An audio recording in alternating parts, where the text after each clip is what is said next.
For this task, I will write a scary story in an American setting, without the supernatural or mysticism, with an emphasis on realistic horrors and an atmosphere of tension. I'll use creepy language and add a lot of details to create a sense of fear. Here is the beginning of the story. Title: Locked Silence. Jessica got behind the wheel of her pickup truck, barely having time to take off her work gloves. The sun was already setting, and the soft light was sinking behind the hills, painting the farm in blood-red tones. Her hands were shaking, although she tried not to show it, gripping the steering wheel tightly. She knew it wasn't the best idea to go home, but after what happened in the old barn, there was no other way out. The farm where Jessica grew up was one of those places that scared even in the daytime. The vast fields, endless in their emptiness, the rusty structures, the almost collapsed barn, and the house that had once been a cozy shelter now seemed like something alien to her. She hadn't been here for almost 2 years, and each return reminded her of her father's face frozen in a final moment of horror. The house greeted her with absolute silence. There was no sound of wind, no noise from the refrigerator running. Everything was too quiet, as if the air had thickened around and absorbed all the noises. Jessica entered the house and took off her shoes at the doorstep. Everything was in its place, just as she had left it. Except for the basement door. It was open. She froze, peering into the darkness of the stairs going down.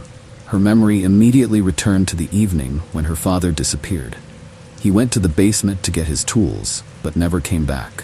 Her mother has never gone down there since, and soon left the house herself. Jessica took a deep breath.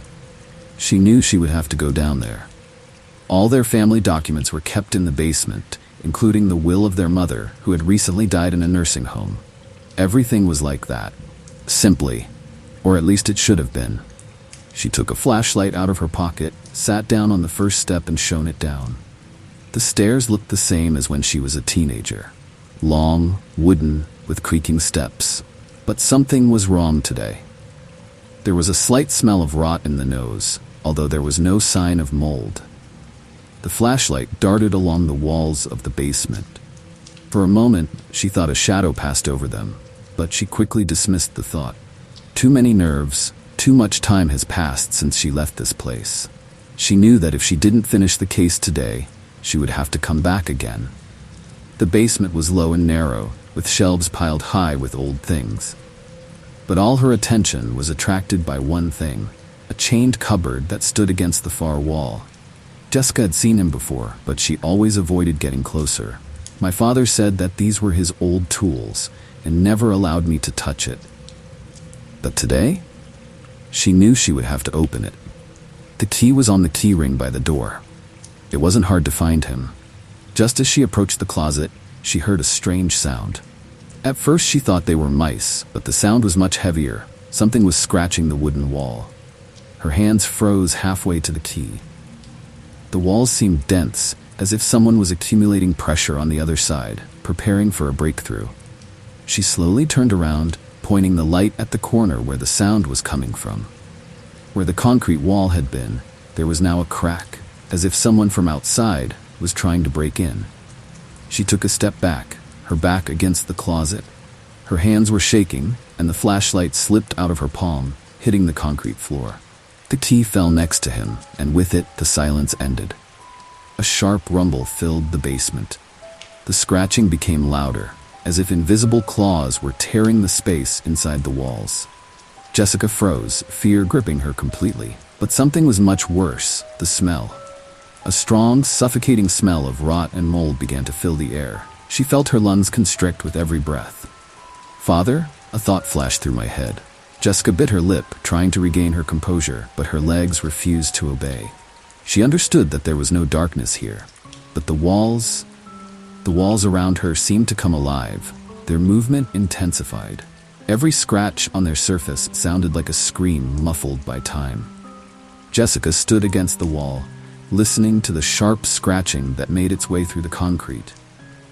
The hum grew louder, turning into a vibration that reverberated throughout the basement. She covered her ears, trying to block out the sound, but it came from inside her skull, as if the walls themselves were trying to tell her something.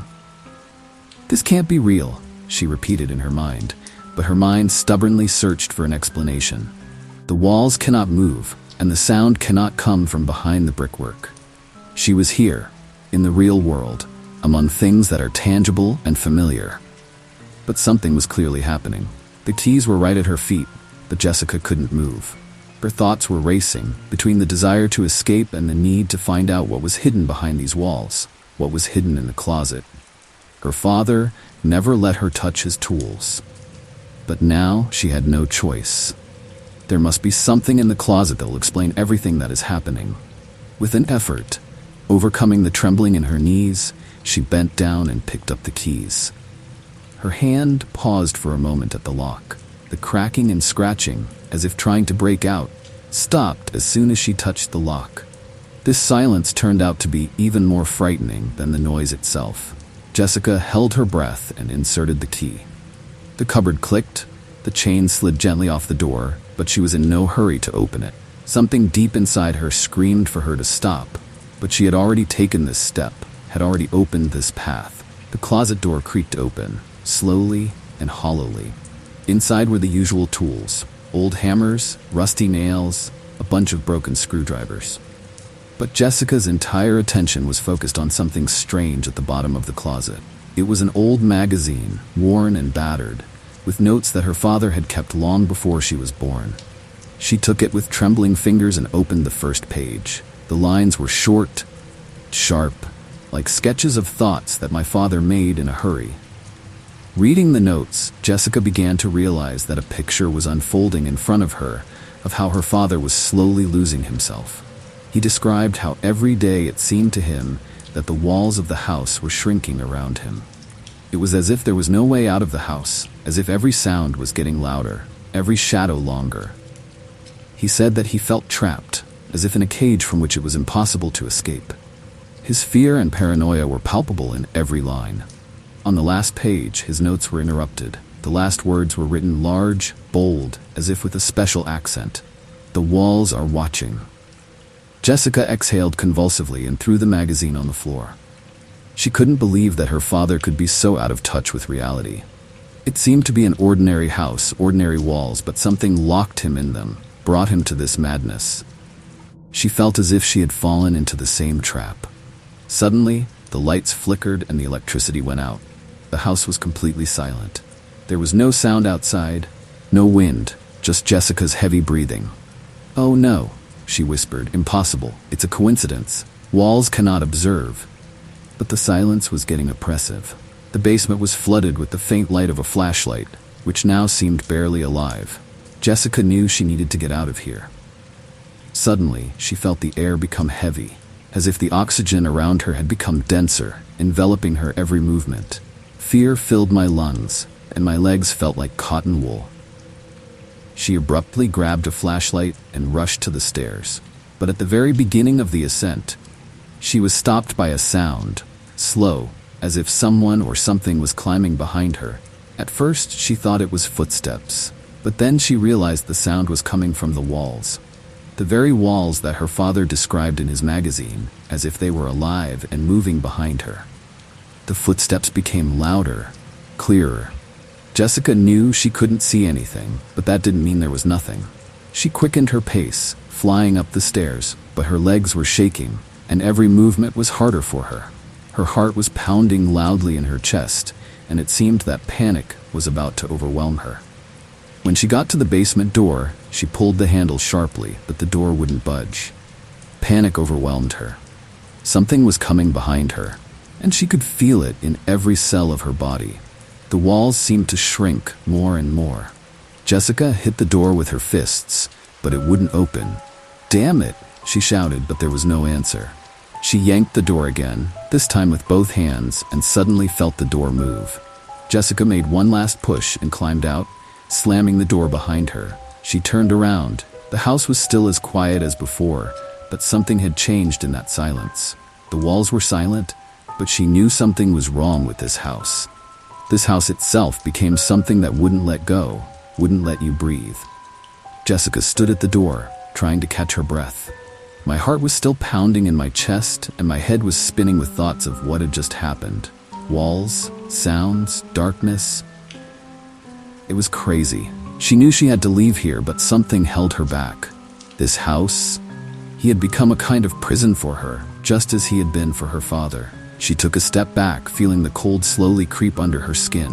This basement. There was something there. And not just the fears of her mind. Something physical, real. Trembling with apprehension, Jessica slowly headed back to the basement door. Her fingers closed on the cold handle, and she opened the door again.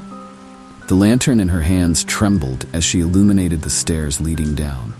Jessica took a step forward, and suddenly her attention was attracted by something strange. The slight smell that she had felt earlier intensified. The smell of rot, of an old, decomposing body. It wasn't the usual basement smell. She went downstairs, feeling more and more heavy in the air with each step. This time, she was in no hurry. The basement, which previously seemed just old and neglected, has now become a source of something sinister. The light of the lantern picked out the same rusty tools and boxes from the darkness, but her gaze immediately turned to a crack in the wall. It was wider than it seemed at first glance. Jessica came closer, bent down, and lit up the crack. First, she saw the old brickwork, which was barely holding up, but then her eyes caught something weirder. In the corner, right behind the crack, there was something unusual. Scraps of cloth, like pieces of old clothes, and, worst of all, bones. She froze. Dice.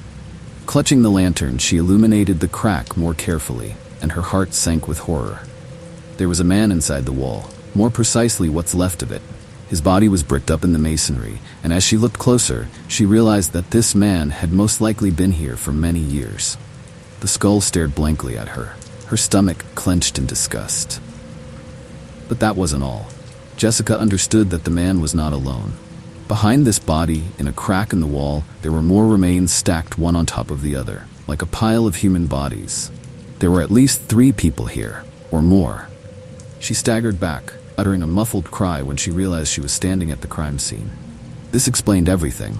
His father's strange behavior, his fears and paranoia. He knew. He knew that someone or something was walled up in these walls, but he never talked about it. Jessica suppressed her gag reflex with difficulty and took a step back. She couldn't keep looking at it. The air became even denser, and the smell of decomposition almost drove her to panic. It was a reality she couldn't escape. Something terrible has happened here in this basement. Her father may have been a victim of this place himself, a vicious cycle where death and secrets were enclosed in walls. But who walled up these people? And why? These questions haunted her. However, one thing was clear. This house held not only family secrets, but also more sinister, dark truths. Jessica knew she needed to go to the police immediately. But what will they say? Will they say that she was just a victim of her own fears? Or will they confirm that the walls of the house hide a much more terrible truth than anyone could have expected? With the last of her strength, Jessica ran out of the basement, slamming the door behind her. She knew she couldn't stay in this house for a second longer. But the worst was yet to come. The truth about what happened here many years ago was still waiting to be revealed.